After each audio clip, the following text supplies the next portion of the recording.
వీక్షించుచున్న FBC సంఘ సభ్యులకు అందరికీ ఇతరులకును దైవాభివందనములు తెలియచేస్తూ ఉంటున్నాను. మీ సముఖంలోకి రావడానికి దేవుడు ఈ వారమంతా నాకు శిక్షణ ఇచ్చాడు. ఆ శిక్షణను బట్టి కొంత వాక్యాన్ని చదువుకోవడానికి, అన్వయం చేసుకోవడానికి, కొన్ని ముక్కలు చేసి మీకు పంచడానికి దేవుడు అనుకూలతనిచ్చాడు. వాక్య ధ్యానంలోకి వెళ్ళకముందు చిన్న ప్రార్థన చేసుకుందాం. మా సంరక్షకుడా నీకు వందనాలు, మా బోధకుడా నీకు స్తోత్రాలు. నీవు మాకిచ్చిన దివ్య గ్రంథమును బట్టి నీకు స్తోత్రాలు చెల్లిస్తూ ఉంటున్నాం. నీ సముఖంలో యోగ్యులంగా మార్చమని ప్రార్థన చేస్తుంటున్నాం. ఈరోజు మా ప్రభు రీమా బైబిల్ స్టడీలో పాల్గొన్న వాళ్ళ అందరికీ ఆశీర్వాదం అనుగ్రహించు. నేత్రములను తెరవము, చెవులను తాకుము, హృదయంలో ఆత్మీయ స్పందన కలుగచేయము. వాక్యాన్ని మా జీవితానికి అన్వయం చేసుకొని మార్చబడి మరొకరిని వెలిగించడానికి మమ్మల్ని వాడుకొనుమని యేసు ప్రభు నామమున వేడుకుంటూ ఉన్నాము తండ్రి. ఆమేన్.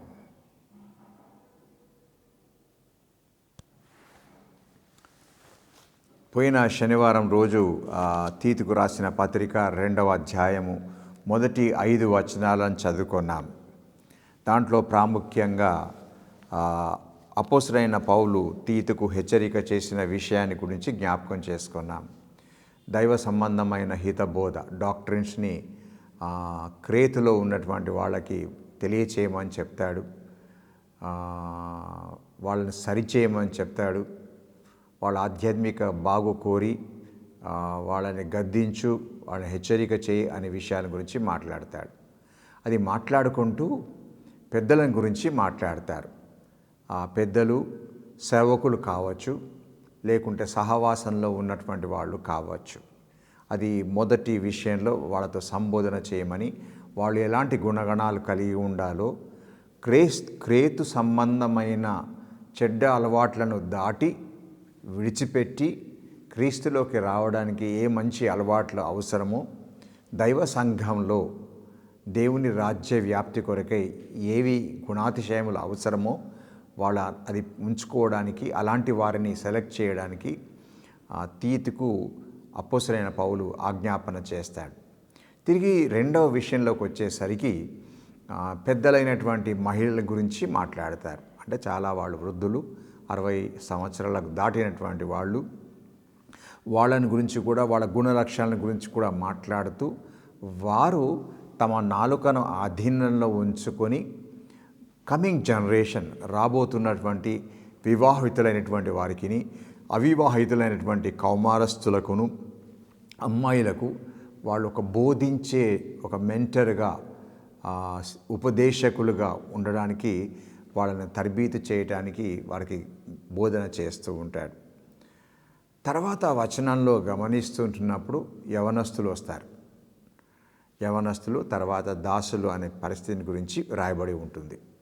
ఈరోజు ఒకటే అంశాన్ని గురించి మనం ధ్యానం చేసుకోవడానికి ప్రయత్నం చేద్దాం. దాన్ని ముక్కలుగా చేసి చదువుకోవడానికి ప్రయత్నం చేద్దాం. కారణం, తీతు సంబోధించేటువంటి వ్యక్తులు వాళ్ళు గుంపులుగా మార్చబడ్డారు. మొదటి గుంపు ఓల్డ్ మెన్, సెకండ్ గుంపు ఓల్డర్ విమెన్, 2వ గుంపు యంగర్ విమెన్, 4వ గుంపు యంగర్ మెన్, ఆఖరిది స్లేవ్స్ అంటే సర్వెంట్స్ అని ఉంది.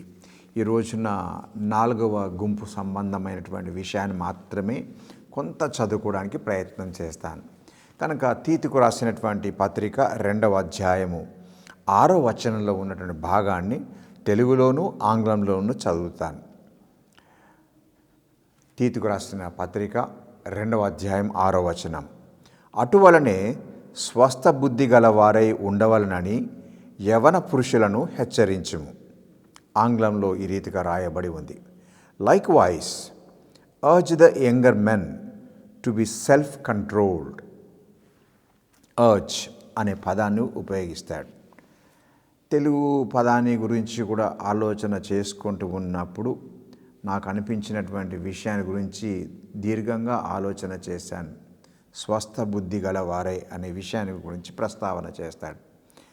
తెలుగులో ఉన్నటువంటి మాటను గురించి ఆలోచన చేసుకుంటే భావాలు రకరకాలుగా కనిపించబడుతూ ఉంటాయి. కానీ young men to be self controlled, యవనస్తులు స్వస్థ బుద్ధి గలవారే ఉండవలెను అనే చిన్న మాట ఒకటే సెంటెన్స్లో ఒకటే వర్స్లో దాని గురించి మాట్లాడతాడు. But that verse is a pregnant verse. అంటే బాగా 9 నెలలు నిండినటువంటి తల్లి కడుపు ఎలా ఉంటుందో, ఉదరం ఎలా ఉంటుందో, నిండు చూలాలు తల్లి ఎలా ఉంటుందో అలాగా ఉన్నటువంటి వాక్యము మాట అని మాత్రం తెలియజేస్తాను. ఆ మాటను చదువుకుంటున్నప్పుడు నా మదికి వచ్చినటువంటి మొదటి తలంపు, the time of youth is necessarily అని ఆలోచన చేస్తూ ఎ టైమ్ ఆఫ్ డేంజర్, అనగా యవ్వన ప్రాయము అనేది అపాయకరమైనటువంటి వయస్సు, అపాయకరమైనటువంటి ప్రాయము అని మనం మొదటగా అర్థం చేసుకోవాలి. వాళ్ళకున్నటువంటి తీవ్రమైనటువంటి వాంఛలు చాలా మాట్లాడతాయి. వాళ్ళలో కౌమారస్తుల దశలో అడుగుపెట్టినప్పటి నుంచి యవ్వన దశ ఈ 18, 19 సంవత్సరాలకు వచ్చేటువంటి వరకు వాళ్ళలో బయటికి వచ్చేటువంటి ఉబికేటువంటి ప్యాషన్స్, కోరికలు, వాంఛలు అవి మాట్లాడుతూ ఉంటాయి. కనుక the time of youth is a time of danger. యవ్వన ప్రాయము అనేది అపాయకరమైనటువంటి ప్రాయము అని మాట్లాడతాను. ఒకవేళ గ్లోబల్లీ ఆలోచన చేస్తే, అంటే ప్రపంచంగా ఆలోచన చేసుకుంటే, global needs of young people గురించి ఒకవేళ క్రమంలో ఆలోచన చేసుకుంటే, ప్రపంచ యవ్వనస్తుల యొక్క అవసరతల గురించి లిస్ట్ అవుట్ చేసుకుంటే, నేను కొన్ని లిస్ట్ అవుట్ చేసినవి మీకు తెలియజేస్తాను. ప్రపంచంలో యవ్వనస్తుల యొక్క అవసరతలు. నెంబర్ 1, ప్రతి యవ్వనస్తుడికి ఆధ్యాత్మిక అవసరతలు ఉంటాయి, స్పిరిచువల్ నీడ్స్ ఉంటాయి. ప్రతి యవ్వనస్తుడికి ఇంటలెక్చువల్ నీడ్స్ ఉంటాయి. వాళ్ళు చదువుకు సంబంధించినటువంటివి, దాన్ని బట్టి వాళ్ళకి విజ్ఞాన అవసరతలు చాలా ఉంటాయి. మూడవది, ప్రతి యవ్వనస్తునికి సోషల్ నీడ్స్ ఉంటాయి. సమాజ సంబంధమైన లేకుంటే వాళ్ళ నివాసం చేసేటువంటి కమ్యూనిటీ సంబంధమైన అవసరతలు వాళ్ళకి చాలా ఉంటాయి. నాలుగవది, ఎమోషనల్ నీడ్స్ ఉంటాయి. అంటే భావోద్రేక అవసరతలు చాలా ఉంటాయి. భావోద్రేకాలు అవి పెరుగుతున్న కొలది తీర్చుకోవడానికి వాళ్ళు ప్రయత్నం చేస్తూ ఉంటారు. అందరం దాంట్లోకి వెళ్ళి వచ్చాము కనుక we experience those things. Emotional needs చాలా ఉంటాయి. ఐదవది, ఫిజికల్ నీడ్స్ ఉంటాయి. అంటే శారీర సంబంధమైనటువంటి అవసరతలు వాళ్ళకి చాలా ఉంటాయి. శారీర సంబంధమైనవి అని అంటే బలహీనంగా ఉన్నవాడు బలంలోకి రావడానికైనా కావచ్చు, లేకుంటే శరీర సంబంధమైనటువంటి కోరికలు తీర్చుకోవడానికైనా కావచ్చు. ఇలాంటి అవసరతలు వాళ్ళకు ఉంటాయి. నేను మీకు 5 అవసరతల గురించి తెలియచేశాను. ఇవన్నీ global needs of young people. ప్రపంచంలో గమనించి యవనస్తులను గమనిస్తున్నప్పుడు వాళ్ళకున్నటువంటి అవసరతలు అని మనం అర్థం చేసుకోవడానికి ప్రయత్నం చేయాలి. So they are in dangerous age. వాళ్ళు ఈ పరిస్థితుల్లో ఇన్ని అవసరతలు కలిగి ఉన్నారు కనుక వాళ్ళు నా కుమార్తె కావచ్చు, నా కుమారుడు కావచ్చు, మన బిడ్డలు కావచ్చు, వాళ్ళు ఈ యొక్క అపాయకరమైనటువంటి జోన్స్లో, ప్రాంతాలలో ఉన్నారు అనే విషయాన్ని మీ గమనానికి తీసుకొని వస్తుంటున్నాను. కనుక 2వ అధ్యాయము 2వ వచనము చదువుతూ ఉంటున్నప్పుడు, అంటే ఈ యొక్క పత్రిక చదువుతూ ఉంటున్నప్పుడు నాకు అనిపించింది ఏంటిదంటే, the health of the church, సంఘం యొక్క ఆరోగ్యము is in the hands of pastors and elders. అంటే ముందుగానే ఎల్డర్స్తో సంబోధిస్తాడు కదండి. అపోస్తలుడైన పౌలు తీతుకు చెప్పింది ఏంటిదంటే, మొదట నీవు సెలెక్ట్ చేసుకో, ఇలాంటి గుణాతిశయాలు కలిగిన వాళ్ళని సెలెక్ట్ చేసుకోమని వాళ్ళకు తెలియజేస్తాడు. So the health of the church, సంఘం యొక్క ఆధ్యాత్మిక ఆరోగ్యము అనేది సేవకుల మీదను సంఘ పెద్దల వాళ్ళ మీదను ఉంది అనే విషయాన్ని గురించి మాట్లాడతాడు.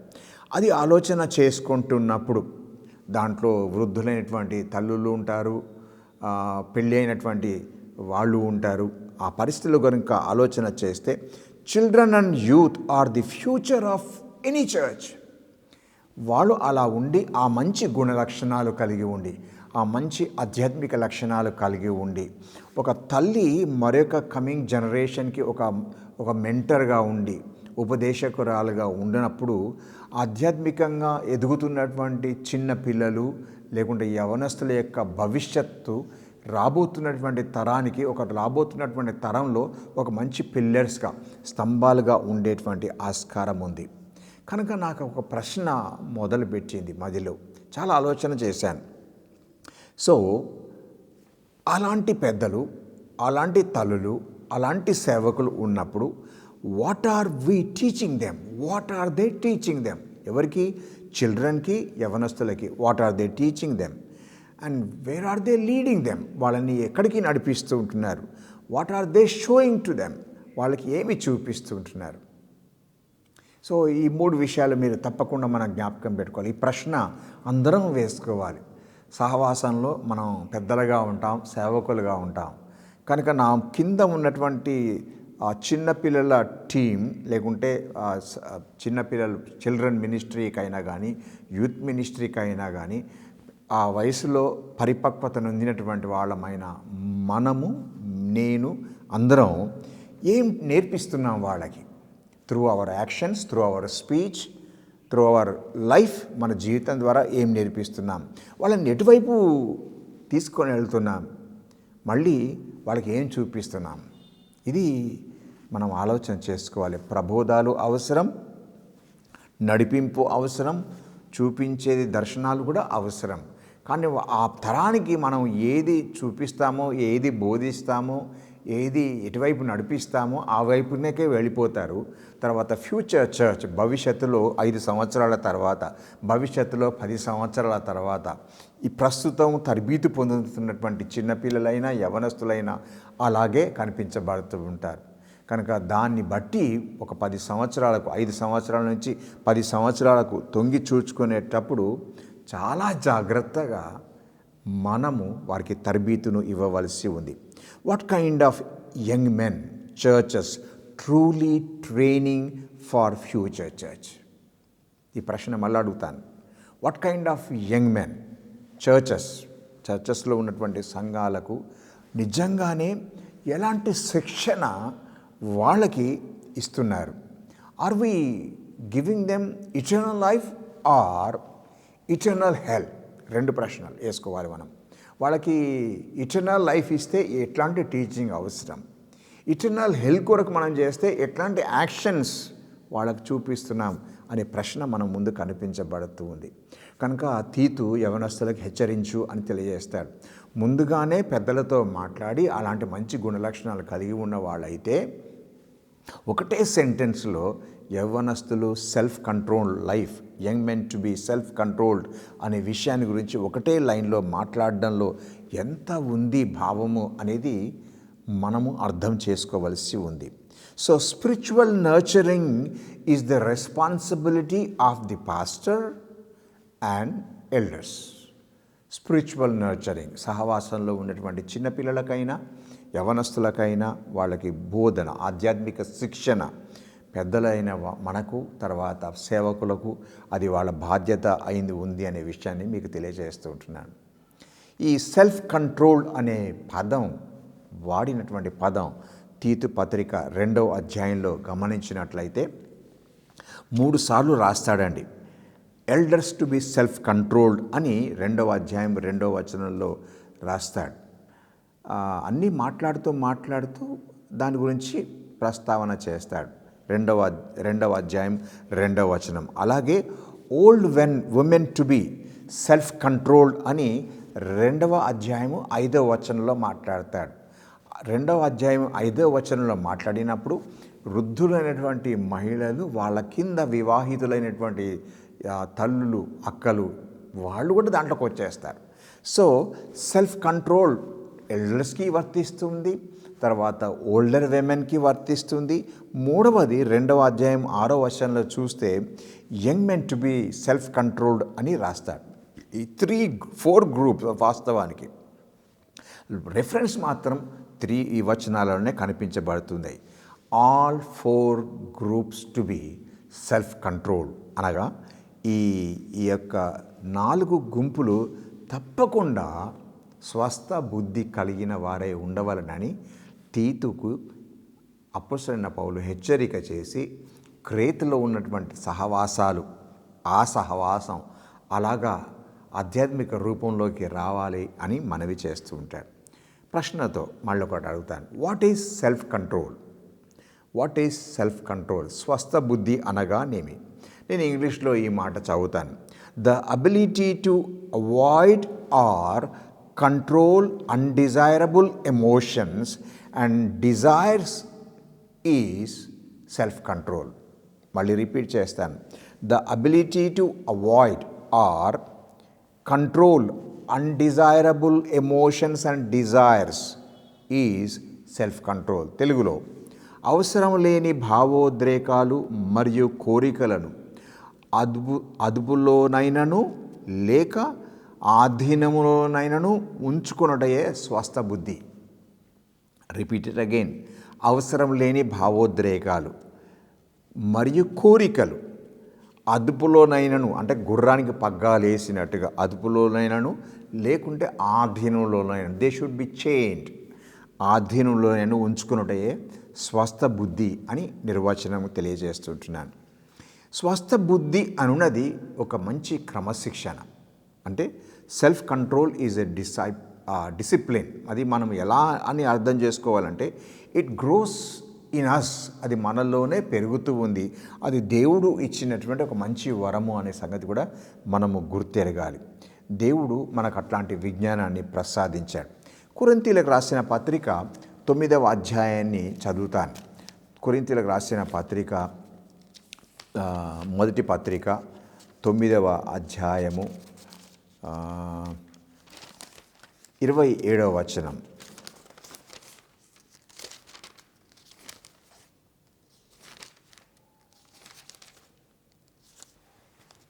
మొదటి కొరింథీ 9:27. గాలిని కొట్టినట్లు నేను పోటాడట లేదు, కానీ ఒకవేళ ఇతరులకు ప్రకటించిన తర్వాత నేను భ్రష్టుడనైపోదునేమో అని నా శరీరమును నలుగగొట్టి దానిని లోపరుచుకొనుచున్నాను అని అంటాడు.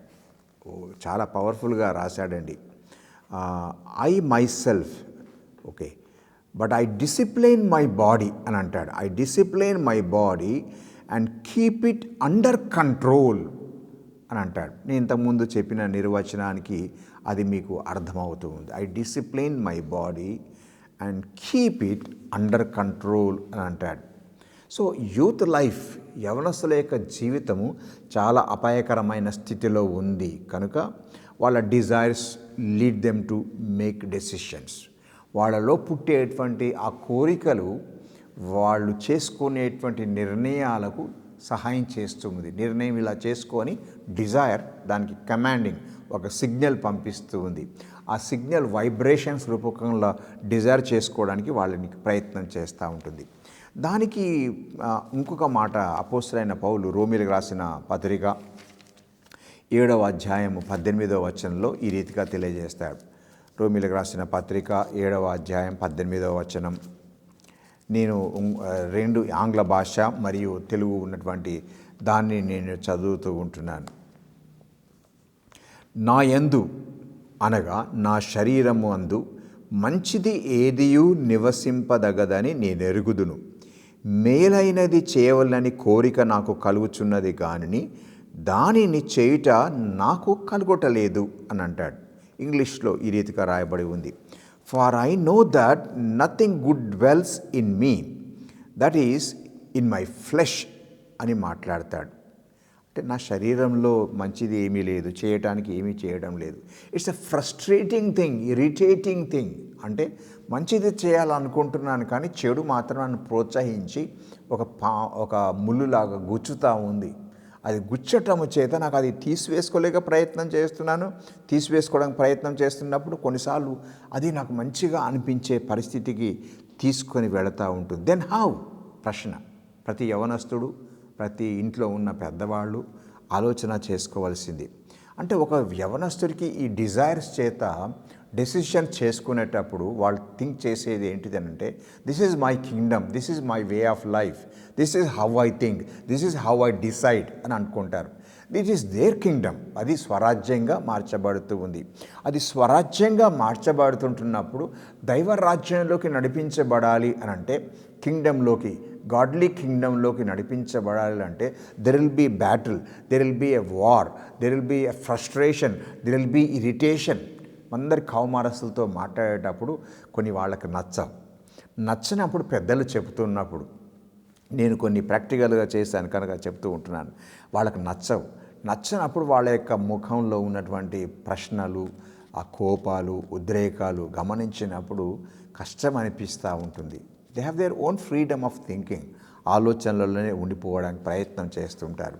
They never understand that these desires, physical desires are leading them to make a decision, and those decisions are leading them to hell అనే విషయాన్ని గురించి వాళ్ళు ఆలోచన చేయరు. గలతీయులకు రాసిన పత్రిక 5వ అధ్యాయం అందరికీ తెలిసిన విషయాన్ని మాత్రమే మీకు తెలియచేస్తుంటున్నాను. గలతీయులకు రాసిన పత్రిక 5వ అధ్యాయము 19 నుంచి 24వ వచనం విషయాలలో వాళ్ళలో అందరిలో పుట్టేటువంటి డిజైర్స్ గురించి మాట్లాడతాడు. గలతీ 5:19 నుంచి చదువుతాను. శరీర కార్యములు స్పష్టమై ఉన్నవి, అవేవనగా జారత్వము, అపవిత్రత, కాముకత్వము, విగ్రహారాధన, అభిచారము, ద్వేషములు, కలహములు, మత్సరములు, క్రోధములు, కక్షలు, భేదములు, విమతములు, అసూయలు, మత్తతలు, అల్లరితో కూడిన ఆటపాటలు మొదలైనవి. వీటిని గూర్చి నేను మునుపు చెప్పిన ప్రకారము ఇట్టిని వాటిని చేయువారు దేవుని రాజ్యమును స్వతంత్రించుకొనురని మీతో స్పష్టముగా చెప్పుచున్నాను. ఇంగ్లీష్లో చదువుతాను దీని గురించి. ఇంగ్లీష్లో ఈ రీతిగా రాస్తాడు. Now the works of the flesh are evident: sexual immorality, impurity, sensuality, idolatry, sorcery, enmity, strife, jealousy, fits of anger, rivalries, dissensions, divisions, envy, drunkenness, orgies, and things like these. I warn you, as I warned you before, that those who do such things will not inherit the kingdom of God అని ప్రశ్నతో ముగిస్తాడు. నాకు అది అనిపించింది, భయం అనిపించింది. అంటే ఇన్ని లక్షణాలు శరీరక సంబంధమైనవి ఉంటూ ఉన్నప్పుడు యవనస్తులు స్వస్థ బుద్ధి గలవారే ఉండాలి అని ఒక చిన్న సెంటెన్స్లో రాస్తే, యవనస్తులకు ఇన్ని కారణాలు ఉంటాయి ఇంత లోకంలో పడిపోవడానికి. శరీర కార్యాలు చాలా ఉంటాయి. ఆ శరీర కార్యాలే పెద్దలలో ఉంటాయి. ఆ పెద్దలలో ఉన్నటువంటివి ఇంట్లో ప్రాక్టీస్ చేస్తుంటున్నప్పుడు, సమాజంలో ప్రాక్టీస్ చేస్తుంటున్నప్పుడు, సహవాసాల్లో ప్రాక్టీస్ చేస్తుంటున్నప్పుడు యవనస్తులు వాళ్ళని చూస్తూ ఉంటారు, వాళ్ళు వింటూ ఉంటారు, వాళ్ళు నడిపించబడుతూ ఉంటారు. Sometimes we use our youngsters to do misdeeds. తప్పు మార్గంలోకి మన యాక్షన్స్ ద్వారా మనం అనుకుంటాం, what I'm doing is right, నేను తప్పకుండా సత్యం కొరకే పోరాడుతున్నామని అనుకుంటాం. But before doing that in the fellowship we will not think, కొంచెం కూడా ఆలోచన చేయం. చాలా జాగ్రత్త పడాలండి ఇట్లాంటి విషయాలు. ఎందుకంటే యవనస్తులు గమనిస్తూ ఉంటారు, ఏం మాట్లాడారు అంకుల్, ఆంటీ ఏం మాట్లాడింది అనుకుంటారు. ఆంటీకి అంకుల్ కనిపించవచ్చు, పాస్టర్ అంకుల్ కనిపించవచ్చు, కరెక్టే చేస్తున్నారు అని అనుకుంటుంటారు. వాళ్ళు మాత్రం అలాగ అనుకుంటారు. కానీ వీళ్ళు దాన్ని చూచి, దాన్ని విని ఆ కోవలోకే రాబోతున్నటువంటి తరాల్లోకి వెళ్ళిపోతూ ఉంటారు. ఇది చదువుతూ ఉంటున్నప్పుడు దేవునిని ఎరగనటువంటి ఒక జనం న్యాయాధిపతుల గ్రంథం చదువుతూ ఉంటే వాళ్ళు వచ్చేసారు అక్కడికి. ఎలా జరిగింది అని అంటే, వాళ్ళలో కొన్ని ప్రాబ్లమ్స్ వచ్చాయి. ఆ ప్రాబ్లమ్స్ని వాళ్ళు సరి చేసుకోలేక, దేవుని దగ్గర అడగలేక అలాగే వెళ్ళిపోతున్నటువంటి వాళ్ళు దేవుడు లేడన్నట్టుగానే ప్రవర్తిస్తూ గాడ్ ఈజ్ నాట్ దేర్ అనే ఒక తరం వెళ్ళిపోయిందట. సహవాసం ఉంటుంది, పేరు ఉంటుంది, దైవమే అనిపిస్తుంది, మా యొక్క ఆధ్యాత్మిక వస్త్రాల క్రిందనే ఉంటారు. But they behave as if they don't know God. దేవుడు లేడన్నట్టుగానే ప్రవర్తించేటువంటి తరం నా ద్వారా మనందరి ద్వారా ముందు రాబోతుందనే విషయాన్ని గురించి తెలియచేస్తూ ఉంటున్నాను. So what should an young man do now? ఇప్పుడు ఇట్లాంటి పరిస్థితుల్లో ఒక యవనస్తుడుగా స్వస్థ బుద్ధి కలిగిన వాడుగా దేవుని రాజ్యాన్ని స్వతంత్రించుకునేవాడుగా, శరీర కార్యములు ఇలా ఉంటే దేవుని రాజ్యం సంపాదించుకోలేరు, స్వతంత్రించుకోలేరు అని మాట రాయబడి ఉంది. యేసు ప్రబోధాలు వింటూ ఉన్నప్పుడు మొదట నా రాజ్యం వెతకండి అని అంటాడు. మొదట ఆయన రాజ్యాన్ని వెతకాలి అని అంటే పైన చెప్పబడినటువంటి గలతీయులకు రాసిన పత్రికలో చెప్పబడిన ఈ శరీర కార్యములన్నీ కూడా, అంటే ఈ యొక్క కింగ్డమ్కి సంబంధించినవి, అంటే హోలీ కింగ్డమ్కి సంబంధించినవి కావు. అవి ఇక్కడికి రావడానికి వీళ్ళే. అవి రానప్పుడు నేను ఎలాగా దైవరాజ్యాన్ని స్వంతం చేసుకుంటాననే ప్రశ్న పెడుతూ ఉంటున్నాను. ఇదే విషయాన్ని తీతుకు రాసిన పత్రిక 2వ అధ్యాయంలో ఈ రీతిగా మాట్లాడతాడు. తీతుకు రాసిన పత్రిక 2వ అధ్యాయం 11వ వచనం 13వ వచనం చదువుతాను. ఎలయనగా సమస్త మనుషులకు రక్షణకరమైన దేవుని కృప ప్రత్యక్షమై మనము భక్తిహీనతను ఇహలోక సంబంధమైన దురాశలను విసర్జించి శుభప్రదమైన నిరీక్షణ నిమిత్తము, అనగా మహాదేవుడును మన రక్షకుడైన యేసుక్రీస్తు మహిమ యొక్క ప్రత్యక్షత కొరకు ఎదురుచూచుచు ఈ లోకములో స్వస్థ బుద్ధితోనూ నీతితోనూ భక్తితోనూ బ్రతుకుచుండవలనని మనకు బోధించుచున్నది. ఎవరు బోధించారు? మళ్ళీ పైన ఉన్నటువంటి మాట చూస్తే దేవుని కృప ప్రత్యక్షమైంది. అంటే దేవుని కృప అంటే యేసుప్రభువే మనకు ప్రత్యక్షమై రక్షణకరమైన సువార్తను అందింపచేసి ఈ లోకంలో మనం ఈ ప్రపంచంలో సహవాసంగా బ్రతుకుతూ ఉంటున్నప్పుడు సెల్ఫ్ కంట్రోల్ లైఫ్, అంటే స్వస్థ బుద్ధితోనూ నీతితోనూ దైవ నీతితోనూ దైవ భక్తితోనూ బ్రతుకుచుండవలనని ఆ గ్రేస్, సాల్వేషన్ ఇచ్చినటువంటి గ్రేస్ మనకు టీచింగ్ చేస్తుంది అని ఇదే పత్రికలో రాయబడి ఉంది. అలాగైతే పరిస్థితి ఏంటిది అనే ప్రశ్న మనం ఆలోచన చేసుకోవాలి. 2వ పేతురు రాసినటువంటి పత్రిక చదువుకుందాం. పేతురు రాసినటువంటి 2వ పత్రిక 1వ అధ్యాయము 5వ వచనం నుంచి చదువుతాను. పేతురు రాసినటువంటి 2వ పత్రిక 1వ అధ్యాయము 5వ వచనం నుంచి చదువుతాను. ఆ హేతువు చేతనే మీ మట్టుకు మీరు పూర్ణ జాగ్రత్త గలవారై మీ విశ్వాసమునందు సద్గుణమును, సద్గుణమునందు జ్ఞానమును, జ్ఞానమునందు ఆశానిగ్రహమును, ఆశానిగ్రహమునందు సహనమును, సహనమునందు భక్తిని, భక్తియందు సహోదర ప్రేమను, సహోదర ప్రేమయందు దయను అమర్చుకొనుడి అని మాట హెచ్చరిక చేస్తాడు. 8వ వచనం 7వ వచనం దాకా చదివాను. ఇవి మీకు కలిగి విస్తరించిన ఎడల అవి మన ప్రభువైన యేసుక్రీస్తును గూర్చిన అనుభవ జ్ఞాన విషయంలో మిమ్మును సోమరులైనను నిష్ఫలైనను కాకుండా చేయును అంటాడు. మళ్ళీ నేను ఇంగ్లీష్లో చదువుతాను. ఎక్కడి నుంచి? 5వ వచనం నుంచి చదువుతాను. 2వ పేతురు రాసిన పత్రిక 1వ అధ్యాయము 5వ వచనం చదువుతాను. For this very reason, make every effort to supplement your faith with virtue, and virtue with knowledge, and knowledge with self-control, and self-control with steadfastness, and steadfastness with godliness, and godliness with brotherly affection, and brotherly affection with love. For if these qualities are yours and are increasing, they keep you from being ineffective or unfruitful in the knowledge of our Lord Jesus Christ అని తెలియజేస్తాడు. ఈ మాటలు అర్థం చేసుకుంటున్నప్పుడు తీతుకు ఏ హెచ్చరికనైతే ఇచ్చాడో అలాంటి విషయాలే Timothy అనే ఆధ్యాత్మిక కుమారుడు కూడా ఇవే మాటలు చెప్తూ ఉంటాడు. తిమోతికి రాసినటువంటి 2వ పత్రిక 1వ అధ్యాయము 7వ వచనం చదువుతాను. తీతుని కొంచెం మెచ్యూర్డ్ పర్సన్ కావచ్చు, ఆయనకి ఆ పరిస్థితి అప్పగిస్తాడు. ఎనివే, తిమోతి చాలా యవనస్తుడు. రెండవ తిమోతి మొదటి అధ్యాయం 7వ వచనం చాలా బాగా చెప్తాడండి. దేవుడు మనకు శక్తియు ప్రేమయు ఇంద్రియ నిగ్రహములు గల ఆత్మనే ఇచ్చెను గాని పిరికితనము గల ఆత్మను ఇయ్యలేదు అని మాట్లాడతాడు.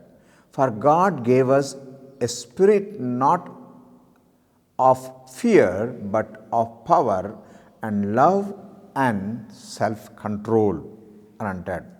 సెల్ఫ్ కంట్రోల్, పిరికితనము గల ఆత్మను ఇవ్వలేదు. ఇంద్రియ నిగ్రహము అని తెలుగులో రాయబడి ఉంది.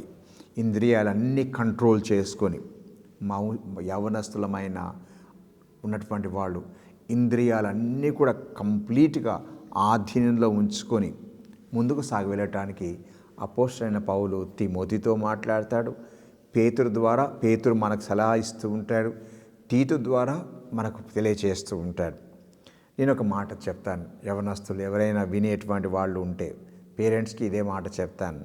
They are not alone. వాళ్ళు ఒంటరిగా లేరండి.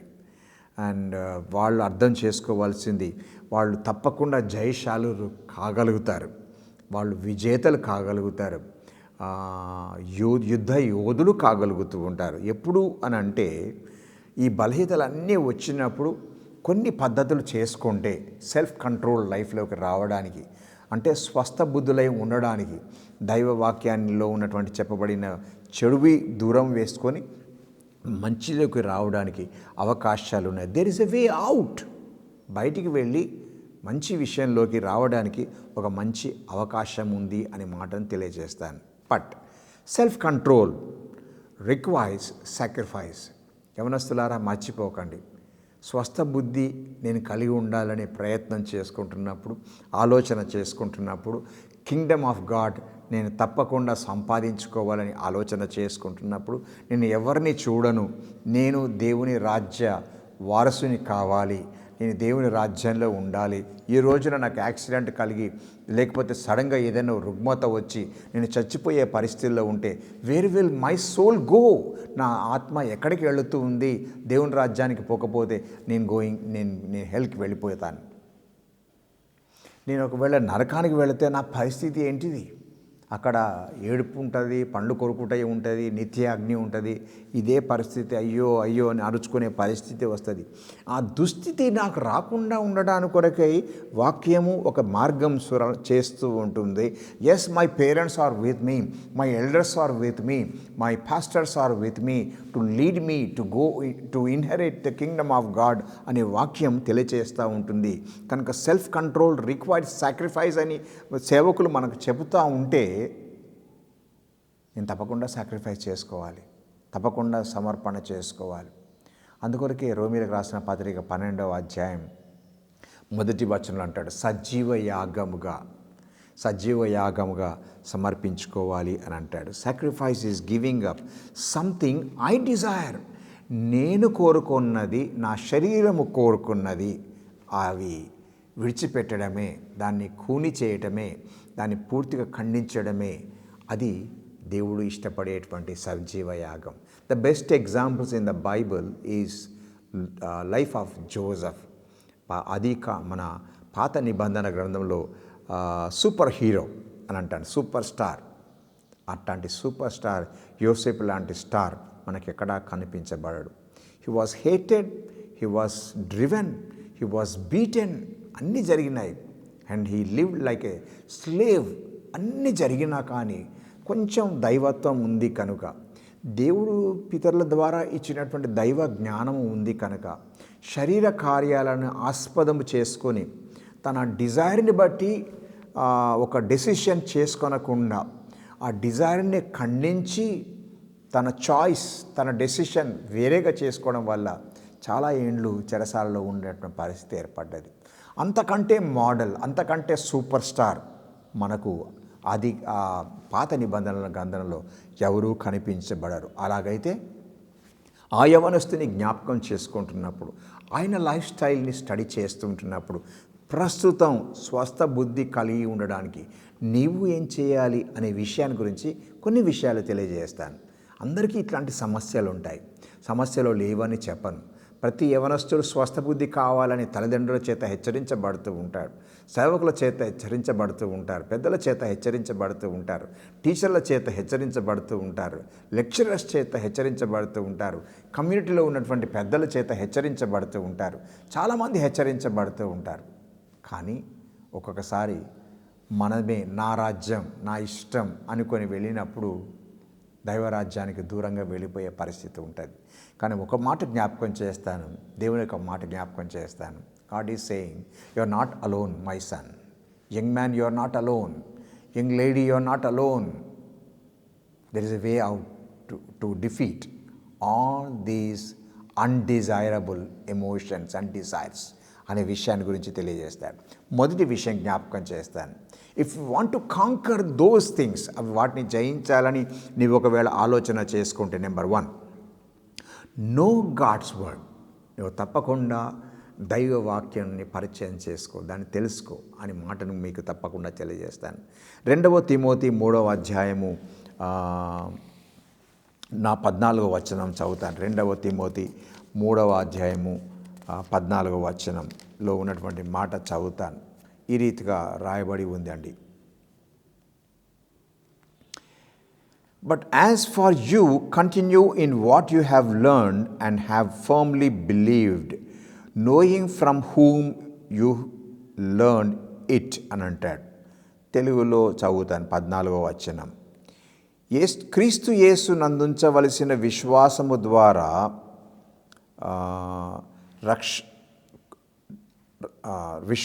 ద్వారా రక్షణార్థమైన జ్ఞానము నీకు కలిగించుటకు శక్తిగల పరిశుద్ధ లేఖనములను బాల్యము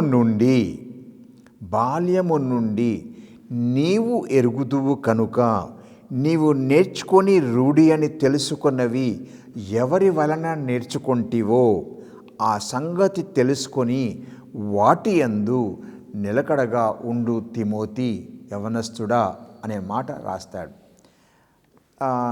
కీర్తనలలో చక్కని మాట రాయబడి ఉందండి. 119వ కీర్తన చదువుతాను. 119వ కీర్తన 9వ వచనంలో ఈ మాటలు రాయబడి ఉన్నాయి. అక్కడ ఆ పెద్ద 119వ కీర్తన చదువుతుంటున్నప్పుడు అనిపించింది, అరే ఇంత పెద్ద కీర్తనలో చదువుతారా అంటే చదువుతారు, చదివే వాళ్ళు ఉన్నారు, అన్వయం చేసుకునే వాళ్ళు ఉన్నారు, దాని ద్వారా ఆశీర్వాదాలు పొందినటువంటి వాళ్ళు కూడా ఉన్నారు. 119వ కీర్తన 9వ వచనం చాలా శ్రేష్టమైనటువంటి మాట అక్కడ రాయబడి ఉంది. How can a young man keep his way pure by guarding it according to your word. Oh my goodness. యవనస్తులు దేని చేత తమ నడత శుద్ధిపరచుకొందురు? ప్రశ్న వేసి, నీ వాక్యమును బట్టి దానిని జాగ్రత్తగా చూచుకున్నట చేతనే కదా అంటాడు. అంటే నీ వాక్యాన్ని బట్టి, దైవ వాక్యాన్ని బట్టి, if I know the word, if I study the word, if I meditate the word, I will know how to be self control. లైఫ్లోకి రావడానికి వీలవుతూ ఉంటుంది. నేను ఒక పుస్తకం, ఒక మ్యాగజైన్లో ఉన్న ఒక ఆర్టికల్ని చాలా ఏళ్ల క్రిందట చదివిన దాన్ని జ్ఞాపకం చేసుకొని మీకు తెలియజేస్తుంటున్నాను. ఏప్రిల్ 27, 1919 చికాగో ట్రిబ్యూన్లో ఒక ఆర్టికల్ ముద్రించబడింది. దాంట్లో ఒక ఆర్టికల్లో హెడ్లైన్స్ ఇలా రాయబడి ఉంది. God struck me physically to uplift me spiritually. God struck me physically to uplift me spiritually. దేవుడు నన్ను ఆధ్యాత్మికంగా ఎత్తడానికి, పురికొల్పడానికి నన్ను శారీరకంగా దెబ్బ కొట్టాడు. దేవుడు ఆ దెబ్బ కొట్టిన తర్వాతనే విలియం మెక్ఫర్సన్ దేవుని వాక్యాన్ని 4 సార్లు చదివాడు. ఇది శ్రేష్టమైనటువంటి ఒక చిన్న టెస్టిమోనీ అనే విషయాన్ని మీకు తెలియచేస్తుంటున్నాను. నేను మొదట ఏం చెప్పానండి, యవనస్తులు భయపడని అవసరం లేదు, పిరికితనం అవసరం లేదు. యూ కెన్ విన్, జయశాలుడు కావచ్చు. ఎప్పుడు అవుతుంది? You are not alone. God is always there to take you out. నేను పుల్ చేయడానికి, తీసుకొని బండ మీద నిలబెట్టడానికి, మంచి శ్రేష్టమైన స్థానంలో ఉంచుకోవడానికి దేవుడు ఎప్పుడు నువ్వు దేవుని వైపు చూస్తావని తిరిగి చూసేటువంటి వాడు ఎస్, చిన్నప్పటి నుంచి తిమోతి నువ్వు చదువుకున్నావు, వాటి విషయాలు జ్ఞాపకం చేసుకో. It's an opportunity for you to learn from the scriptures అని తెలియజేస్తూ ఉంటాడు. కనుక విలియం మెక్ఫర్సన్ ఏ స్కాటిష్ క్వారీ వర్కర్. అంటే క్వారీ వర్కర్ అంటే మన రోడ్డు మీద వేయటానికి కంకర అనేది అవసరం. కొండల దగ్గర ఉన్నటువంటి రాళ్లను కొట్టి దాన్ని క్వారీ వర్కర్స్ అంటారు. అట్లాంటి స్కాటిష్ క్వారీ వర్కర్ పని చేస్తూ జాబ్ ఆపర్చునిటీ రావడం వల్ల ఆయనకు 1893 సంవత్సరంలో యుఎస్లో డెన్వర్ అనే ప్రాంతంలో ఒక వర్క్ దొరకడం వల్ల ఆయన స్కాట్లాండ్ని వదిలిపెట్టి ఈ యుఎస్కి వచ్చేస్తాడు. ఏ హార్డ్ వర్కర్, చాలా కష్టపడి పని చేసేటువంటి విలియం మెక్ఫర్సన్ పని చేస్తున్న కాలంలో, తక్కువ కాలంలోనే హీ బికేమ్ సూపరింటెండెంట్. ఆ క్వారీ వర్కర్స్కి అందరికీ ఒక పెద్ద ముఠానాయకుడు అయిపోయాడు. అంటే మంచిగానే చేస్తూ ఉన్నారు. సో ఆయనకు కొంచెం బలహీనతలు కూడా కొన్ని ఉన్నాయి, తొందరపాటు ఎక్కువ కొంచెం. పాపం ఒకసారి ఆ బండలను, ఆ కొండలను పేల్చేటువంటి స్టిక్స్ ఉంటాయండి, డైనమైట్ స్టిక్స్ని వాడకంలో కొంచెం పొరపాటు జరిగింది. He was bending down and taking out a dynamite stick. అది ఆకస్మికంగా పవర్ స్ట్రింగ్కి తగడం వల్ల అది పేలిపోయింది. విలియం మెక్ఫర్సన్ యొక్క 2 హస్తాలు ఎగిరిపోయినాయి, చిల్లా చెదరైపోయింది. ఆయన ముఖం మంచి నేత్రాలు, చూచినటువంటి నేత్రాలు, 2 నేత్రాలు పోగొట్టుకున్నాడు. మెక్ఫర్సన్ డెన్వర్లో ఆసుపత్రిలో చేర్పించబడ్డాడు. ఆకస్మికంగా జరిగిన హఠాత్ పరిణామానికి దగ్గరలోనే మెడికల్ టీం ఉంది కనుక వర్కర్స్ అందరూ ఆయన తొందరగా తీసుకొని వెళ్ళారు. ఆ చక్కిన శరీరాన్ని కొంతవరకు బాగు చేయగలిగారు. ఆ చేతులు మాత్రం ఏమీ చేయలేరు, తునకలు అయిపోయింది, కళ్ళు పోయినాయి. ఆ లైట్నింగ్కి, ఆ ప్లిస్టర్స్కి ఆ తునకలు అయిపోయింది. నో హ్యాండ్స్, నో సైట్, 2 చేతులు లేవు, చూపు లేనటువంటి పరిస్థితిలో ఆయన ఆసుపత్రిలో ఉంచబడ్డాడు. So he was blind and dependent, ఇంకొకరి మీద ఆధారపడి జీవిస్తూ వచ్చినాడు. కొంతకాలం జీవించే టైంకి వచ్చేసరికి ఆయన పరిస్థితి కొంచెం దారుణమవుతుందనే సంగతిని అర్థం చేసుకున్న తర్వాత ఆయనని ఉన్నటువంటి ఆ ప్లేస్ నుంచి, ఏ హాస్పిటల్ అయితే ఉన్నాడో ఆ ప్లేస్ నుంచి ఆ ఫ్యామిలీ మెంబర్స్ డిసైడ్ చేసుకొని ఇంట్లో ఉండడం క్షేమం కాదు, ఆసుపత్రిలో ఉండడం వీల్లేదు కనుక ఇలియోనాస్ అనే ప్లేస్లో డిజేబుల్డ్ ఒక హోమ్ ఉంది. అక్కడికి ఆయన్ని, విలియం మెక్ఫర్సన్ని అక్కడికి ట్రాన్స్ఫర్ చేస్తారు. ఆయన తీసుకొని అక్కడ పెడతారు. బాగుంది. మెక్ఫర్సన్కి ఆ బ్లైండ్ స్కూల్లో, ఆ డిజేబుల్డ్ పీపుల్ ఉన్న దగ్గర హోమ్లో ప్రతిసారి ఒక యవనస్తురాలు వస్తుందట, యానా జాన్సన్ వచ్చి బ్లైండ్ పీపుల్కి చాలా విషయాలు మాట్లాడి వాళ్ళకు కొన్ని సంగతులు, అంటే హస్తాలతో స్పర్శించి తెలుసుకోవలసిన విషయాలు వాళ్ళకి నేర్పిస్తూ ఉండేదట. William McPherson is a blind person కనుక, నో లింబ్స్ కనుక ఇది వింటూ ఉండేటువంటి వాడు. ఈ వింటూ ఉన్నటువంటి మెక్ఫర్సన్కి అనిపించింది, this lady is always coming and teaching them and showing them something. నాకు లింబ్స్ లేవు కనుక, నాకు చేతులు లేవు కనుక నేను ముట్టుకోలేను కనుక ఒకరోజు కోరికతో ఆమెను అడిగాడట, Yana please give me those cards you are giving to those blind people. కళ్ళు లేని కబోదులకు వాళ్ళకి ఏదైతే నువ్వు కార్డ్స్ తెచ్చి ఇచ్చి వాళ్ళు చేతులు పెట్టుకొని అది చదువుతున్నారో అది నాకు ఇవ్వవా అని అడుగుతాడట. యానా జాన్సన్ ఒక ప్రశ్నార్థకంగా ముఖం పెట్టి చూచింది, నీకు చేతులు లేవు, నేను కార్డ్స్ ఏమి ఇవ్వాలి కనుక ఆయనకున్న ఆ మంచం దగ్గరక తాను రోజు బ్లైండ్ చిల్డ్రన్కి నేర్పించేటువంటి ఆ కార్డ్స్ని పెట్టేసి, ఓకే నేను ఇక్కడ పెడుతున్నాను, రేపు వస్తాను తీసుకుంటాను, అప్పుడు నీకు చూపిస్తాను అని చెప్పింది. వెళ్ళిపోయిందంట. పాపం ఆమె వెళ్ళిపోయిన తర్వాత దాన్ని ముట్టుకోలేడు, చేతులు లేవు, చూడలేడు. కానీ with his cheeks he began to touch those cards. ఆ కార్డ్ని అటు ఇటు నెమ్మరి అటు చూసి లాస్ట్కి లిప్స్ దగ్గరికి తీసుకొని వచ్చుకుంటాడు. లిప్స్తో బ్రెయిలీ ఆల్ఫాబెట్స్, ఎంబోజ్డ్ ఆల్ఫాబెట్స్ ఉన్నదాన్ని లిప్స్తో కొంచెం చూస్తాడు, ఒక తలుచుకుంటాడు. అప్పుడు జ్ఞాపకం వచ్చింది, ఓకే నేను యవ్వనస్తుడిగా ఉంటున్నప్పుడు మా ఫ్యామిలీ మెంబర్స్ బైబిల్ గురించి తెలియజేశారు. అట్లాంటివే విషయాలు యానా జాన్సన్ వాళ్ళకి తెలియజేస్తూ ఉంటుంది. కనుక నేను ఆ టైంలో అంతగా నేను పట్టించుకోలేదు. కానీ ఈ టైంలో నాకు చేతులు లేవు, నా కళ్ళు లేవు, కానీ నేను దాన్ని నా చీక్స్తోని నా పెదాలతో టచ్ చేస్తూ ఆ ఫీల్ చేస్తున్నాడు. ఆయనకు ఒక ఆకాంక్ష పుట్టింది. నెక్స్ట్ డే యానా జాన్సన్ వచ్చి ఏం చేశావు కార్డ్స్ని గురించి మాట్లాడితే ఆయన చెప్పాడు, నేను పెదవులతో కొంచెం ముట్టుకున్నాను, తర్వాత చీక్స్తో ఇట్లా ముట్టుకున్నాను, అవి జారిపోయినాయి. కనుక నా పెదవులతో పట్టుకొని చూసుకునేటప్పుడు నాకు అనిపించింది my tongue ran through those embossed alphabets, దాని మీద నా నాలుక కొంచెం అటు ఇటు వెళ్ళిపోయింది, నాకు నేర్పిస్తే బాగుంటుంది అని చెప్పాడట. యానా జాన్సన్ ఆయనకున్నటువంటి మంచి ఆలోచనలు బట్టి ఆ ఎంబోస్డ్ అక్షరాలను ఎలా చదవాలో అనేది ఆమె నేర్పించడం మొదలుపెట్టింది. అక్కడి నుంచి ఆయన వాక్యాన్ని చదవడం మొదలుపెట్టినాడు.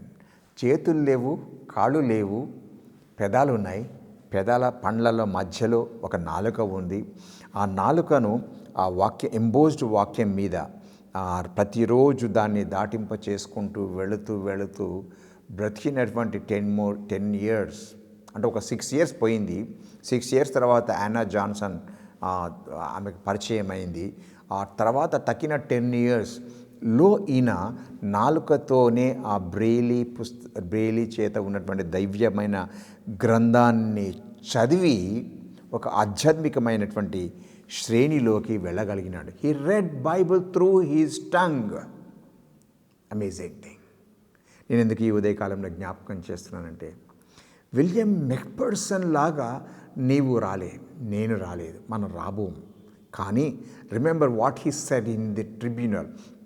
ఆయన చికాగోలో ట్రిబ్యూన్లో ఉన్నటువంటి మాట, God struck me physically to uplift me spiritually. ఆ మాటలే అద్భుతాన్ని కలగజేస్తున్నాయి.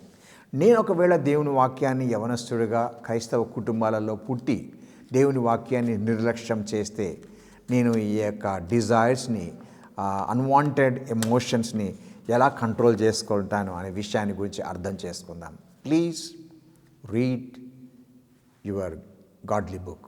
దైవ గ్రంథాన్ని తప్పకుండా చదువుకోండి. అది మీ జీవితానికి, ఆధ్యాత్మిక జీవితానికి సహాయం చేస్తుంది అనే విషయాన్ని తెలియజేస్తున్నాను. నెంబర్ 1. నెంబర్ 2, ఇంకొక వెపన్ని వాడుకోవచ్చు. Pray regularly while you are reading Bible. నువ్వు వాక్యాన్ని చదువుతున్నప్పుడు తప్పకుండా నువ్వు ప్రార్థన చేయి. Lord, I thank you for the food and bless me, give me good sleep అనేది కాదు ఇక్కడ. దానికంటే ఎక్కువ శ్రేష్టమైన విధంగా నువ్వు ప్రార్థన చేయవలసింది ఏంటిది అని అంటే, ఒక యవనస్తుడిగా నువ్వు ఆలోచన చేసుకోవాల్సింది ఏంటంటే, I'm always tormented by this toxic thoughts. విషపూరితమైన ఆలోచనలు నన్ను కంట్రోల్ చేసుకొని టెంప్టేషన్లోకి నడిపిస్తున్నాయి, అంటే నన్ను పురికొల్పుతూ ఉన్నాయి. నేను చెడు చేయటానికి కొరకే శోధన నాకు వస్తూ ఉంది. కనుక శోధన వస్తూ ఉంటే మత్తయి సువార్తలో 5వ అధ్యాయం 29-30 వచనాలలో వాక్యం చదువుతూ ఉంటే, ఒకవేళ నీ కన్ను లేకపోతే నీ చెయ్యి ఒకవేళ అది తప్పు చేస్తే వాక్యంలో ఏం రాయబడి ఉందంటే, నరికేసేయి, తీసేసేయి, pluck it out, cut it off అని రాయబడి ఉంది. కానీ అలాంటి పరిస్థితి ఇప్పుడు చేసే పరిస్థితి కాదు. అలాంటి పరిస్థితి కానప్పుడు ఏం చేయాలి అనే అవసరత ఉంది. కనుక ఐ బిగిన్ టు ప్రే. నేను ప్రతిరోజు ప్రార్థన చేస్తాను. I seek God's help. దేవుని యొక్క సహాయాన్ని కోరుతూ ఉంటున్నాను. ఈ చెడ్డ ఆలోచనలు రాకుండా నాకు ఆధీనంలో ఉండుకోవడానికి నాకు సహాయం చేయని దేవుణ్ణి అడిగితే తప్పకుండా దేవుడు సహాయం చేస్తాడు. Change your thinking to change your life. God's word will change your thinking so that you can change your life. దేవుని యొక్క వాక్యము నా ఆలోచన సరళిని మారుస్తుంది. అప్పుడు నా ఆధ్యాత్మిక జీవితము సరిగ్గా మార్చబడుతూ ఉంది. మర్చిపోకండి, అందరికీ వస్తాయండి టాక్సిక్ థాట్, విషపూరితమైన ఆలోచనలు అందరికీ వస్తాయి. ఎవరు దూరంగా ఉండలేరు. అవి ఎప్పటికీ కూడా మనల్ని ఆలింగనం చేసుకోవాలని ఇష్టపడుతూ ఉంటాయి. But beware, you can win. There is a Bible. Read it and pray. Seek His help. దేవా నాకు సహాయం చేయి. దేవుని యొక్క వాక్యాన్ని చదువుతున్నప్పుడు దావీదు అంటాడు, దేవా నేను పొరపాటు చేయటానికి చాలా కారణాలు ఉన్నాయి, జరిగిపోయింది. పరిశీలించు. నీకు ఆయాసకరమైనది ఏదో ఉందో అది నాతో తీసేసాయి. నాలో నుంచి తీసేసేయి. కనుక నీ వాక్యం చదువుతూ ఉంటున్నప్పుడు నాకు కొవ్వు మెదడు దొరికినట్లయింది అని అంటాడు. It's a fat food, meet లాగా తయారైంది. అది నేను చదువుకుంటాను, అది నాకు రుచికరంగా ఉంది. కనుక అది చదువుతూ ఉంటున్నప్పుడు ఈ విషపూరితమైనటువంటి ఆలోచనలు వచ్చేటువంటి ఆస్కారం లేదు. బికాజ్ యూ థింక్ గాడ్లీ, నీవు దైవపూర్వకంగా ఆలోచన చేస్తూ ఉంటావు. కనుక continuously pray, seeking his help to remove all the toxic thoughts. అవి చేయటానికి దేవుని వాక్యంలో కొన్ని మాటలు నేను అర్థం చేసుకొని చెప్తూ ఉంటున్నాను. When you pray regularly, when you seek the help of God to remove the toxic thoughts, ఏదైతే నీ శరీరాన్ని, నీ గమ్యాన్ని మారుస్తూ ఉందో అది మార్చుకోవడానికి కొన్ని విషయాలు తెలియజేస్తాను. Refuse to be a complainer. Refuse to be a complaint. చిన్న చిన్న విషయం అంటే ఏం చేయాలండి అంటే ఎప్పుడు నేపాలు వేసేటువంటి తత్వాన్ని మానుకోవాలి. It's not good for us. కారణం టాక్సిక్ థాట్స్ వల్లనే ఇంకొకరి మీద నెపం వేయడానికి, ఇంకొకరి మీద నేరం వేయడానికి ప్రయత్నం చేస్తాం. We love to throw stones on somebody అని ఆలోచన చేస్తూ ఉంటాం. It's very bad. వాక్యం ఎప్పుడు అట్లాంటిది చెప్పలేదండి. వాళ్ళందరూ రాళ్ళు పట్టుకొని వచ్చారు, యేసుప్రభు మాత్రం రాళ్ళు పట్టుకోవడానికి ఇష్టపడలే. కొట్టేయాలి, అతన్నైనా కొట్టాలి, ఆవిడనైనా కొట్టాలి అనుకొని వచ్చారు. ఎవరిని కొడతారండి? చెడ్డ ఆలోచనలు మనకు అందరికీ ఉన్న తర్వాత వాక్యం ఎరిగి ఉన్నప్పుడు దేవుడు తప్పకుండా సహాయం చేస్తాడు. God is interested in the person who is weak, not able to control, but God is ready to help them. Toxic thoughts నుంచి విడుదల కలుగ చేయడానికి ఇస్తాడు. కనుక refuse to be a complainer all the time. నువ్వు ఎప్పటికీ నేపాల్ వేసే జాబితాలో ఉండకు, దాన్ని దూరం చేసేయి. Number 1. Number 2, read motivational books.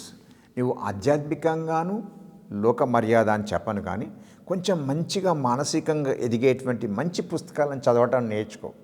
Yes, మంచి పుస్తకాలు ప్రపంచంలో దొరుకుతాయండి. వాటిని చదువుకోవడం ప్రారంభం చేయండి. అవి చదువుకుంటున్నప్పుడు మానసికంగా మనం మార్చబడేటువంటి అవకాశాలు చాలా ఉన్నాయి. అవి మార్చబడుతూ ఉంటున్నప్పుడు మన ఆలోచనలు సరి అయినటువంటి పరిస్థితుల్లోకి ఉండేటువంటి ఆస్కారం ఉంది. 3వ విషయం జ్ఞాపకం చేస్తాను. Learn to be a giver. మొదటి విషయం, రెండో విషయాన్ని నేను కలిపి చెప్తూ ఉంటానండి. Refuse to be complainer. నువ్వు కంప్లైంట్ చేయడం మానేసి తర్వాత learn to be a giver. అంటే ప్రతి ఒక్కరికి ఇవ్వడానికి మనం ప్రయత్నం చేసుకోవాలి. ఎస్, నువ్వు మంచి క్వాలిఫైడ్ పర్సన్ అయితే, నీకు చదువు ఉంటే నీ పక్క పల్లెకు వెళ్ళు, లేకుంటే పక్క సహోదరి ఇంటికి వెళ్ళు. వాళ్ళకి చదువు రాకపోతుండవచ్చు, నువ్వు వాళ్ళకి చదువు నేర్పించు. అక్క నేర్పిస్తానక్క, అన్న నీకు నేర్పిస్తానన్నా నేర్పించు. అయ్యా మాకు రాదండి అని చెప్తారు, వాళ్ళకి అంత ఇంట్రెస్ట్ చూపించారు. కానీ నీవు ఒక అడుగు ముందుకు వేస్తే ఏ స్లమ్లోనైనా వెళ్ళి దేవుడు నీకు ఇచ్చినటువంటి విద్యను ఇవ్వటానికి ప్రయత్నం చేసినప్పుడు వాళ్ళ జీవితాలు మార్చబడతాయి. ఆ విషయం మాత్రం మర్చిపోకూడదు. God has blessed you. Give, learn to give. పైసలు ఇవ్వడం కాదండి, విద్యనివ్వు, నీలో మంచి సంస్కృతి ఇవ్వు. అది ఇవ్వడం వల్ల వాళ్ళ జీవితాలు మార్చబడేటువంటి ఆస్కారం ఉంది. Lastly, make friendship with Jesus. యేసుక్రీస్తుతో స్నేహితం అలవర్చుకో. It is very important. యేసుక్రీస్తునా అని అంటాం, హీఈస్ ద సూపర్ హీరో అండి. ఆయన కంటే మించినటువంటి హీరో ప్రపంచంలో రాబోడు. కనుక యేసుక్రీస్తు స్నేహితం ఏర్పరచుకో. మనం యోహాను సువార్త 15వ అధ్యాయంలో మనం చదువుతాం, ఐఎమ్ ద బెస్ట్ ఫ్రెండ్ అని యేసుప్రభువే చెప్తాడు. బోధకుడుగా వచ్చినటువంటి ఆయన, మనకు ఆధ్యాత్మిక జ్ఞానోపదేశం కలిగజేసేటువంటి ఆయన ఆ మాట చెప్తాడు, నేను వచ్చింది మీకుతో స్నేహితం చేయటానికి. మీరు నా మంచి స్నేహితులు, నేను మీ మంచి స్నేహితుడిగా ఉండడానికి, మీ కొరకే నేను ప్రాణం పెట్టేటువంటి స్నేహితుడిగా ఉండడానికి, మీ రుగ్మతలు తుడిచివేసే స్నేహితుడిగా ఉండడానికి నేను సిలువ మీదకి ఎక్కడానికైనా రెడీగా ఉన్నాను, సిలువ ఎక్కుతాను అని చెప్పినటువంటి ఆ యేసుడు నీకు స్నేహితుడు కావాలని యవనస్తుడా ఇష్టపడుతుంటున్నాడు. Friendship with Jesus is a blessing to you. ఇవి ప్రేయర్ఫుల్లీ రెగ్యులర్గా నీవు చేయవలసిన 2వ విషయం అని తెలియజేస్తున్నాను. కారణం స్వస్థ బుద్ధి కలిగి ఉండడానికి, సెల్ఫ్ కంట్రోల్ లైఫ్లోకి రావడానికి ఇవి చేయవలసిందిగా చెప్తున్నాను. 3వ విషయం జ్ఞాపకం చేస్తాను. Break your chains of habits by praising God. Break your chains of habits by praising God. అంటే నాకు అలవాట్లు అనే సంఖ్యలలో నేను బందీకృతుడనయ్యాను, వాటి నుంచి నేను విడిపించబడాలి, నా అలవాట్ల సంఖ్యల నుంచి, చెడ్డ అలవాట్ల సంఖ్యల నుంచి నేను విడిపించబడాలి అనంటే నేను దేవుని స్తుతించడం నేర్చుకోవాలి. దేవుని స్తుతించడం నేర్చుకున్నప్పుడు అపోస్తల కార్యములు 16వ అధ్యాయం 25వ వచనంలో మనం గమనించినట్లయితే దెబ్బలు తిన్నారు, బోండాలు వేయబడ్డాయి, సంకెళ్ళు వేయబడ్డాయి.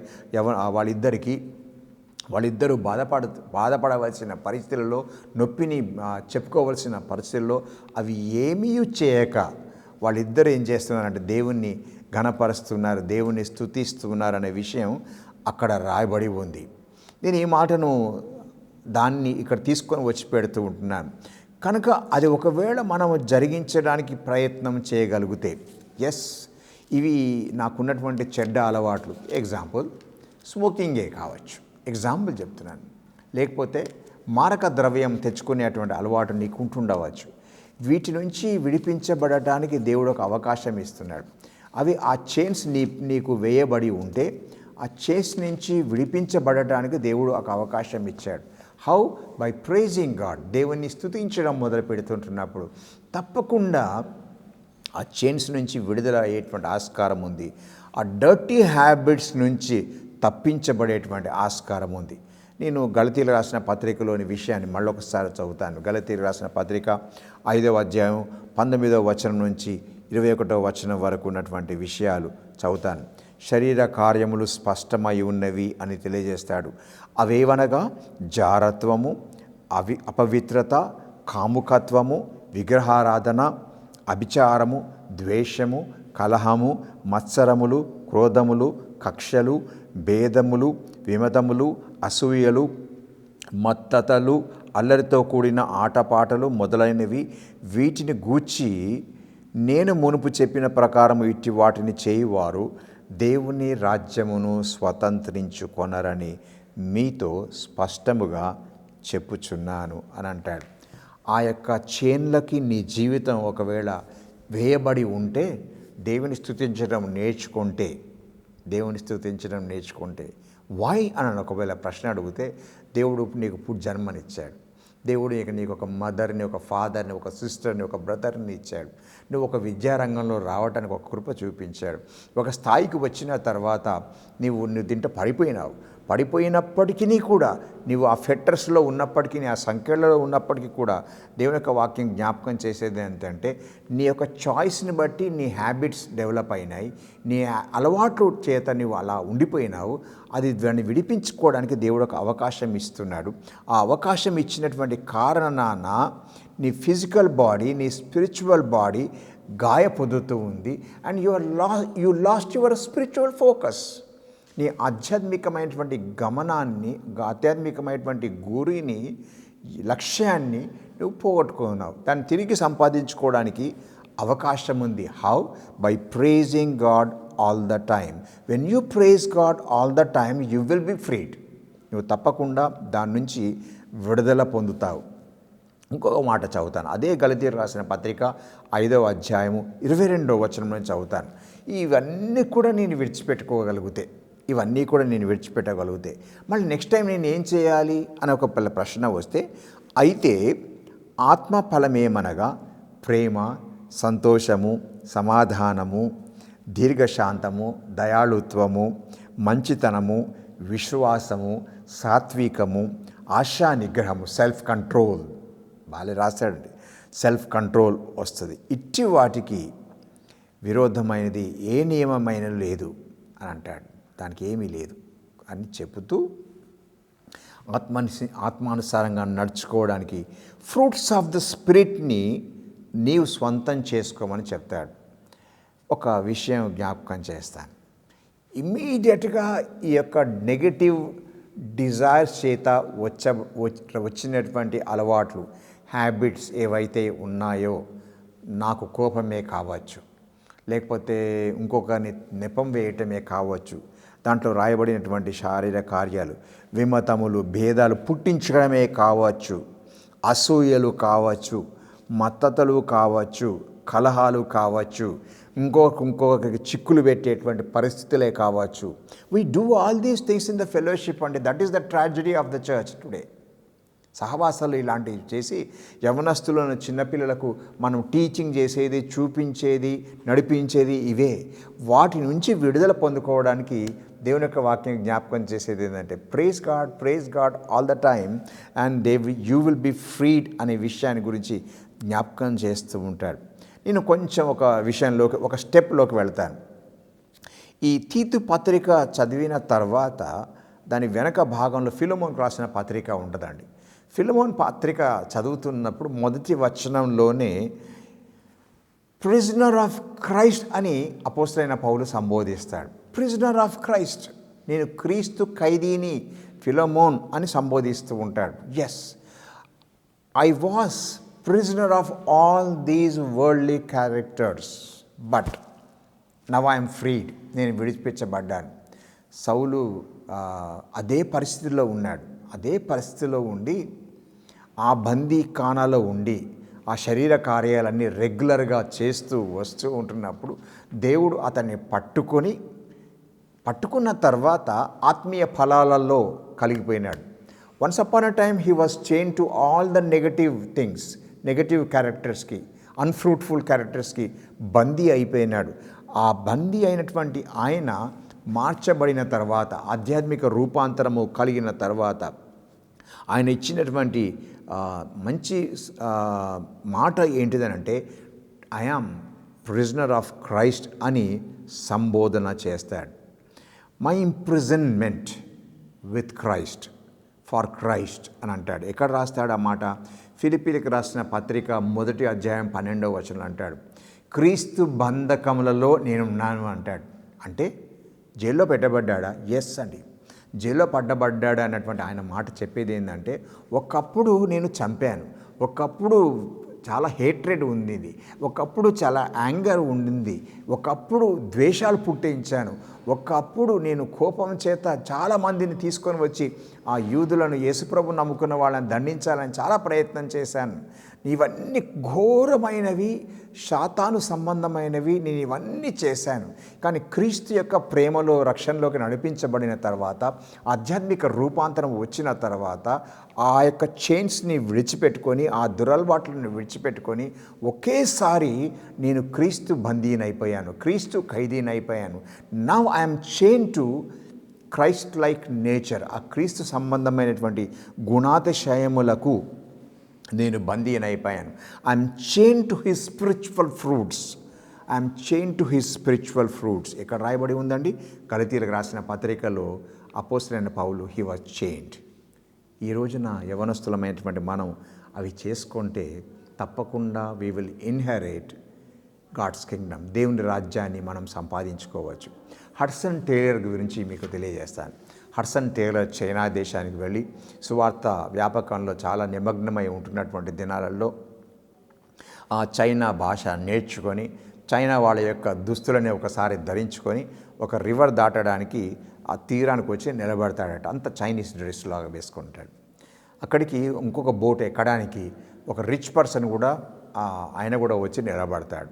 ఆ నిలబడినటువంటి వ్యక్తికి ఈ చైనా దుస్తులు ధరించుకున్నటువంటి హడ్సన్ టేలర్ని వెనుక నుంచే చూచి, అరే నాకంటే వీడు బాగా కనబడుతున్నాడు, వాడు రిచ్గా కనబడుతున్నాడు అనే ఒక చెడ్డ తలంపు వచ్చింది వాడికి. సో ఆ రిచ్ చైనీస్ పర్సన్ వీడిని ఏమైనా చేయాలని ఆలోచన చేస్తున్నాడు. బోట్ ఈజ్ కమింగ్ క్లోజర్, దగ్గరకు వచ్చేస్తూ ఉంటుంది. దగ్గరకు వచ్చే లోపుగా ఈ రిచ్ చైనీస్ పర్సన్ చైనా డ్రెస్లో ఉన్న హడ్సన్ టేలర్ని కొంచెం తాకేస్తే ఆయన నీళ్ళలో పడిపోతాడు. నీళ్ళలో పడిపోయి బయటికి రావడానికి హడ్సన్ టేలర్ ప్రయత్నం చేస్తుంటున్నప్పుడు ఆయన ఓల్డ్ నేచర్, యవనస్తుడిగా ఉండి ఆలోచన చేసినటువంటి కిరాతకమైనటువంటి గలతీలకు రాసిన శరీర కార్యాలన్నీ జ్ఞాపకం వచ్చేస్తున్నాయి. ఒడ్డుకు వచ్చిన తర్వాత ఒక్క బ్లో ఇస్తే వీడు పడిపోతాడు, చచ్చిపోతాడులే అనుకొని ఆలోచన చేసుకుంటూ ఉన్నాడు. అనుకుంటూ ఉండగానే God spirit spoke to him, Hudson Taylor beware, you are chain to Christ, you are chain to Christ love, you are chain to Christ forgiveness, you are chain to peace అని మాటలు జ్ఞాపకం చేస్తాడు. హడ్సన్ టేలర్ తడిగుడ్డలతోనే బయటికి వచ్చేసి నిలబడినప్పుడు ఆ rich man ఇతన్ని చూసి, అరే ఈయన చైనా వాడు కాదు, ఈయన పాశ్చాత్యుడు అని అర్థం చేసుకొని వెంటనే వచ్చి, సారీ సార్ నేను ఏదో తెలవకుండా ఇలా చేశాను అని చెప్పుకోవడమే కాదు, కొంచెం ఆలోచన చేసుకొని, ఈ బోట్ నాదండి, ఈ బోట్లో నేను మిమ్మల్ని తీసుకొని వెళ్తాను, మీరు తడిగుడ్డలతోనే ఉన్నారు, మీరు ఎక్కడికి వెళ్తారో అక్కడ తీసుకొని వెళ్తాను, కనుక నన్ను క్షమించండి, నాకు ఈ అవకాశం ఇవ్వండి అని తెలియజేస్తాడు. హోలీ స్పిరిట్ హడ్సన్ టేలర్లో మాట్లాడుతుంది కనుక కోపం చూపించడానికి బదులు, ఒక బ్లో ఇవ్వడానికి బదులు, ఇంకా ఏదైనా చేయాలని తలంచుకునే బదులు, మనసులో గునుక్కోవడానికి బదులు అవన్నీ ఏమి చేయకుండా తన ట్రావెల్ టైంలో తడిగుడ్డలతోనే ఆ రిచ్ చైనీస్తోని దేవుని వాక్యాన్ని ప్రచురం చేస్తాడు, దేవుని వాక్యాన్ని షేర్ చేసుకుంటాడు. రిచ్ చైనీస్ బిజినెస్ మ్యాన్ ఆ రోజు బోట్లో మారిపోయినాడు. ఎందుకు ఈ మాటను జ్ఞాపకం చేస్తున్నానంటే, when a person chain to godly habits or godly characters, godly fruits కి చైన్ అయితే, బందీనైతే, క్రీస్తు ఖైదీ అయితే, యు విల్ విన్. నువ్వు తప్పకుండా జయశాలి అయ్యేటువంటి ఛాన్సెస్ ఎక్కువగా ఉన్నాయనే విషయాన్ని జ్ఞాపకం చేస్తుంటున్నాను. కనుక నువ్వు అర్థం చేసుకొని దేవుని సముఖంలో అడగవలసింది ఏంటంటే, lord chain me to your spiritual fruits. నీ ఆధ్యాత్మిక ఫలములకు నన్ను చైన్ వేసేసాయి, క్రీస్తుకు నన్ను చైన్ వేసాయి. ఆ కార్యాలే నా సహవాసంలో, ఆ కార్యాలే నా వర్క్ ప్లేస్లో, ఆ కార్యాలే నా ఇంట్లో నేను చూపించగలిగేటట్టు చేయమని అడిగితే మంచిదేమో. ఎస్, అర్థం చేసుకుందాం. Let us change our thinking. Let us not be chain to the dirty habits of this world, but chain to the స్పిరిచువల్ ఫ్రూట్స్కి మనం వేయించుకుంటే బాగుంటుందేమో. లాస్ట్ వాటి జ్ఞాపకం చేస్తాను. Young man, you are not alone. You can win this battle. You can become a self controlled person లాగా అవ్వచ్చు. ఒకటి ఆస్కారం ఉంది. లాస్ట్ మాట చెప్తాను. Every day be fill with the Holi Spirit. ప్రతి దినము ప్రార్థన చేస్తున్నావు కదా, వాక్యాన్ని చదువుకుంటున్నావు కదా, దానితో పాటు నీకున్నటువంటి లక్షణాలను చైన్స్ నుంచి అవి పగలగొట్టుకొని దేవుణ్ణి స్తుతిస్తూ ఆత్మీయ ఫలాలకు నువ్వు చైన్ వేసుకున్నావు కనుక హోలీ స్పిరిట్ తప్పకుండా నీ దగ్గరకు వచ్చేస్తుంది. దాన్ని ప్రతిదినం ఆత్మ ప్రోక్షాణలో నీవు ఉండడానికి ప్రయత్నం చేయవలసిందిగా మనవి చేస్తూ ఉంటున్నాను. ఎఫెసీయులకు రాసిన పత్రిక 5వ అధ్యాయం 18వ వచనంలో ఎప్పటికీ మీరు ఆత్మపూర్ణులై ఉండమని జ్ఞాపకం చేస్తూ ఉంటుంది. ఈ వరల్డ్, ఈ ప్రపంచం మనల్ని ఆత్మపూర్ణులు కాకుండా చేస్తూ ఉంటుంది. మనం అర్థం చేసుకోవాల్సింది చాలా ఉంది. నేను ఆత్మపూర్ణులు కాకుండా ఏమేమి చేస్తుందో అది నేను తెలుసుకొని మంచిగా దేవుని యొక్క ఆత్మను కలిగి ఉండి నిరంతరము ఆ హోలీ స్పిరిట్ చేత నింపబడేటువంటి కార్యాలు ఎలా చేస్తే బాగుంటుందో అనే విషయాన్ని గురించి మనము ప్రయత్నం చేయవలసిందిగా మనవి చేస్తుంటున్నాను. రోమీయులకు రాసిన పత్రిక 8వ అధ్యాయము 18వ వచనంలో ఈ మాటలు రాయబడి ఉన్నాయి. మన ఎడల ప్రత్యక్షము కాబోవు మహిమ కావని ఎంచుచున్నాను. రోమీయులకు రాసిన పత్రిక 8:13 మీరు శరీరానుసారముగా ప్రవర్తించిన ఎడల చావవలసిన వారై ఉందురు, కానీ ఆత్మచేత శరీర క్రియలను చంపిన ఎడల, ఆత్మచేత హోలీ స్పిరిట్ నింపబడమ చేత, with the help of the Holi spirit you can kill all the worldly fleshly thoughts and habits. దాన్ని చంపేయచ్చు. పరిశుద్ధాత్మ దేవుడు నీకు ఆయుధం అవుతాడు. ఆ వెపన్తోని వాటన్నిటినీ చంపివేయచ్చు అని అంటాడు. ఇంకా మంచి మాట చెప్తాడండి, చంపిన ఎడల జీవించెదరు, అండ్ యూ విల్ లివ్ అని అంటాడు. మై గుడ్నెస్, మళ్ళొకసారి చదువుతాను, ఇంగ్లీష్లో చదువుతాను, దీన్ని తెలుగులో చదువుతాను. For if you live according to the flesh you will die, చచ్చిపోతావు శరీరం ఉంటే. But if by the spirit you put to death the deeds of the body you will live. శరీర కార్యములను చంపేసేటువంటి ఆస్కారం ఉంటుంది.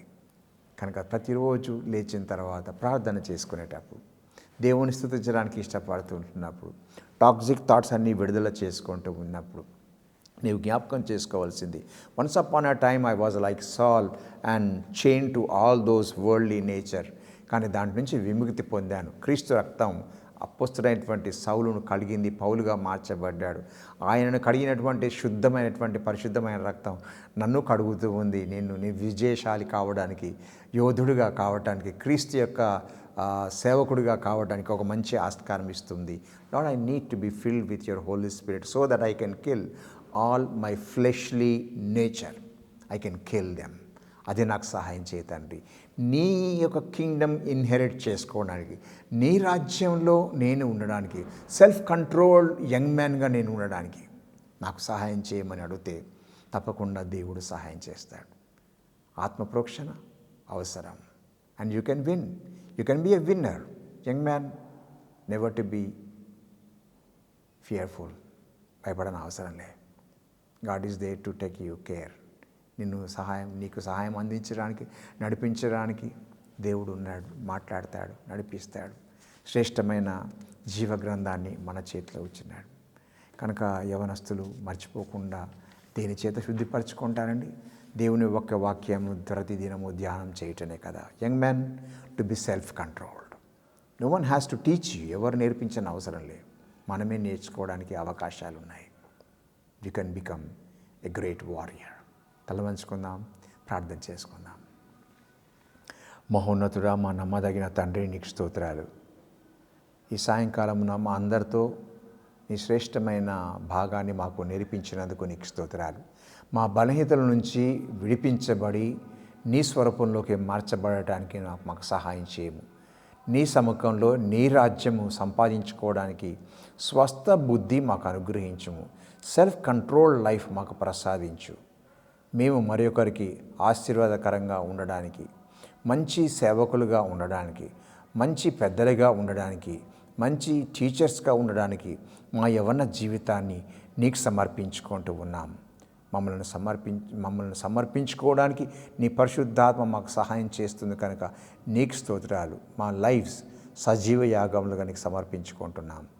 ఆశీర్వదించుము, మా జీవితాన్ని వెలిగింపచేయము. యేసు దివ్యనామమున వేడుకుంటూ ఉన్నాము తండ్రి. ఆమేన్. నమ్మదగిన దేవుడు, గొప్ప దేవుడు, young men to be self control అనే సిరీస్లో అడుగుపెట్టినాం. 7th సిరీస్కి వెళ్ళడానికి మనం ప్రయత్నం చేస్తాం. Until then, see you. God bless you all. అప్పటి వరకు మనం తిరిగి కలుసుకుందాం. సంతోషంగా దేవుని వాక్యాన్ని ధ్యానం చేసుకుంటూ మరొకరికి నేర్పించడానికి, మరొకరికి తెలియచేయడానికి మీరు కృషి చేయవలసిందిగా మనవి చేస్తుంటున్నాను. దేవుడు మిమ్మల్ని అందరినీ దీవించునుగాక. ఆమేన్.